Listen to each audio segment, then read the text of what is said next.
Hi, my name is Caroline Liddick. I'm Ryan Weller. And we're here from Telltale Games, and fans have been wondering what's next for us here. Just a little bit. They've been asking a few things. Yeah, so I think we have some updates for the rest of 2017 into 2018, right? We do, and I am so friggin' excited, especially with what we're doing here at Comic-Con. Yeah, let's just roll right into the first one. Let's just get to it. Yeah.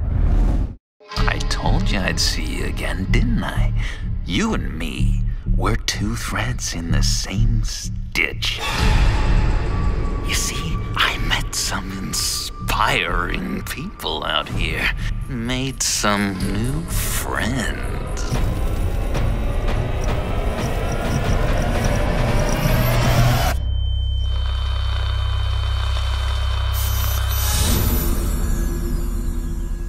We are going to have so much fun.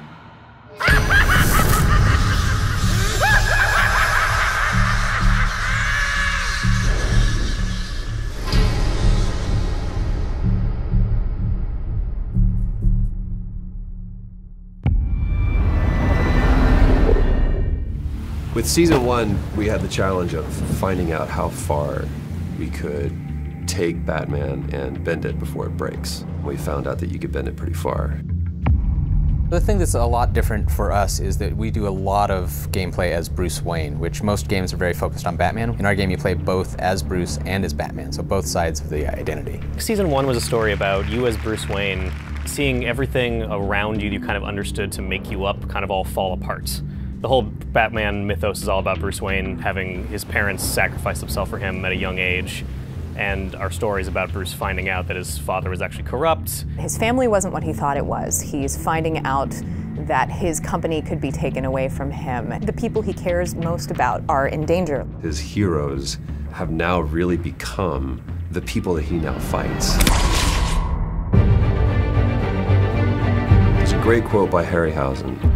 The best monster is one you can imagine in repose. In season 1, we got a chance to set up some of the villains that people are the most familiar with. But in The Enemy Within, we get to see those villains, those monsters in repose. We're allowing the player to explore a philosophy of a means to an end. Like, how far are they willing to go? What parts of themselves are they willing to compromise to get the job done? Bruce is going to have to realize that the only way to take down some of these villains is to get closer to them. I think as we've seen in the teaser trailer, the biggest new threat is the appearance of the Riddler. Obviously, John Doe makes an appearance. We talk about John Doe internally as the proto-Joker. Obviously, Telltale Games are all about choices. They're all about talking, and then every time you talk to John Doe, you should be wondering, is he listening to what I'm saying? He very well might be. The thing that I've always loved about Telltale Games is there's a partnership between myself and the game to where I am helping to create my own narrative. The stakes have never been higher than it does with a Batman game because now I'm creating my own Batman. The sandbox goes from here to here. If you played season 1 and you enjoyed getting to know some of the Batman villains who were a little bit different than you saw in canon, being able to form close relationships with them, befriend them, become their mortal enemies, you are going to have an amazing time in The Enemy Within. Telltale's Batman: The Enemy Within premieres this August. The billionaire or the Bat? Which mask will you wear? Oh my God, that is so freaking cool. I cannot wait for this second season of Batman. And Troy Baker is back. I am so stoked. And it premieres in August, which is super close. I have to know, what else have the fans been asking about our future endeavors and what we're putting out here? We finished up The Walking Dead: A New Frontier in spring, and we may or may not have had a couple tweets here and there asking about what Clementine's up to. And so we brought our dev team in to talk about what she's up to, where she's going, what her journey is, and what's up next for Telltale's The Walking Dead. So let's take a look at that. We've been on this journey with Clementine since 2012. We had no idea that Clem was going to mean so much to players. When we first started working on Walking Dead, we knew it was a redemption story about the man named Lee. And Clementine was the lens that we see all of our actions. For this to really work, I think we needed a Clementine who was smart. We needed a character who was self-reliant. We needed a character who was there to help you and not be a hindrance. It was kind of a risk putting a kid as a main character in a game. The fact that she was such a likable character, her heartbreaking relationship with Lee was amazing. She started out as a symbol of something to worry about, but she became a symbol of hope. She became something that represented what we all live for. I always look at Clementine Season 2 as being defined by survivor's guilt. Stuff has happened, time has gone by, and she's not as trusting immediately of people she meets, and they're not trusting of her. The whole season of Season 2 was about kind of weighing the options of how do you define your own family. One of the more defining characters that she meets in Season 2 is Carver. In Episode 3, you know, he's basically like, you're not like the rest of them. You're meant to lead, you're not meant to follow. You can make the hard decisions.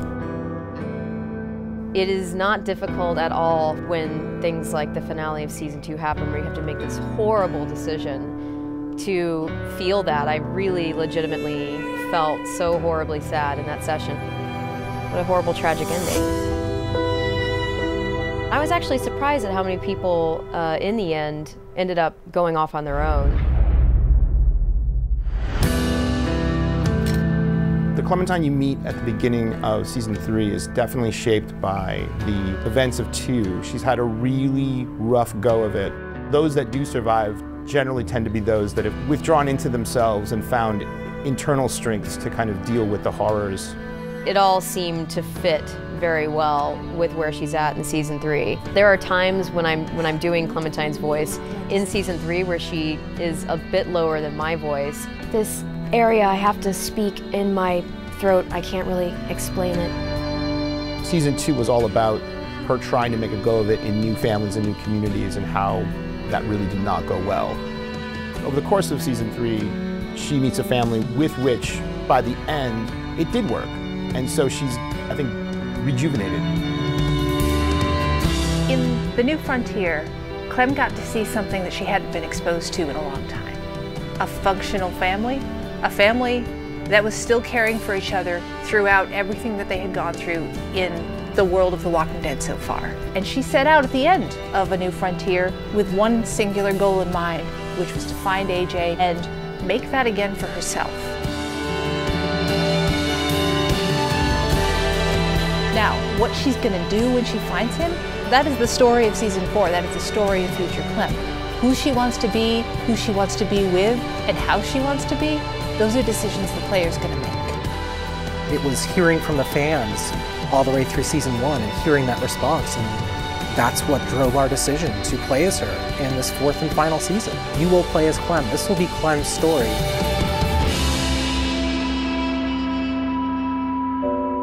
It's gonna be an amazing experience. Thank you all so much from the bottom of my heart. It's been a lot of blood, sweat, and tears, and so much love has been behind this whole experience. Good luck. I'll be right there with you.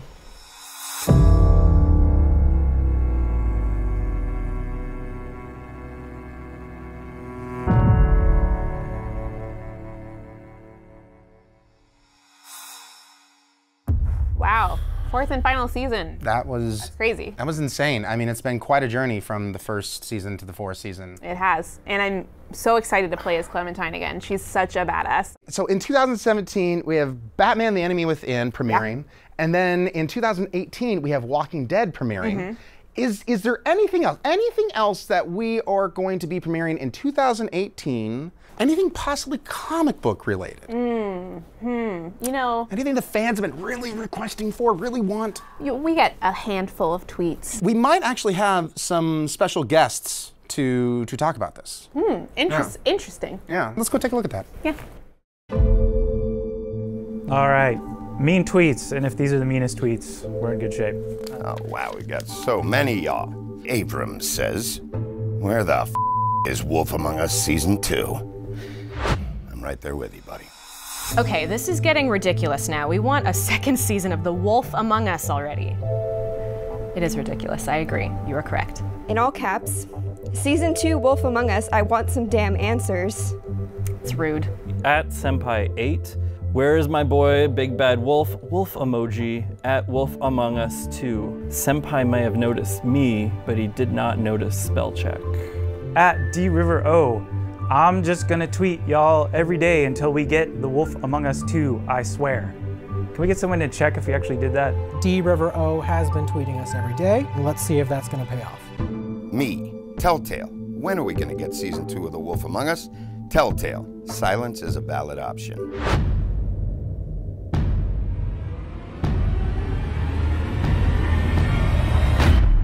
Okay, Mundies. You've been bugging me for 3 years. Where's Season 2? Where's more Wolf Among Us?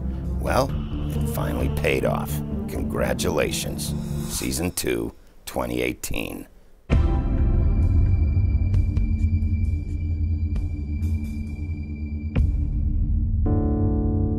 Well, I think one of the things that makes Wolf Among Us so special is the general atmosphere of the game really commits to the detective story that we're trying to tell. Fables is fantastic. It's an award-winning series. This was our own take on Bill Willingham's world. This universe, this Fable town, this iteration, everything was just bathed in neon. I feel like Big B is facing in this game an interesting challenge of like he's got this past that he can't control. Being Snow, she's your right-hand man. So everything you do is going through the Snow filter. The thing that you want to do is the thing that you shouldn't do. To me, that's like Wolf in a nutshell. I think we put people in a place where they really could connect with Big B in that dilemma. I think we're excited to get back into this world again. You know, a new story, a new mystery, an all-new set of stakes. To the fans of The Wolf Among Us, I can't thank you guys enough. Thank you for your patience. You're getting Wolf Among Us Season 2. Telltale fans, this is going to be for you guys. This is happening because of you. I'm just really happy that we get to be able to do this.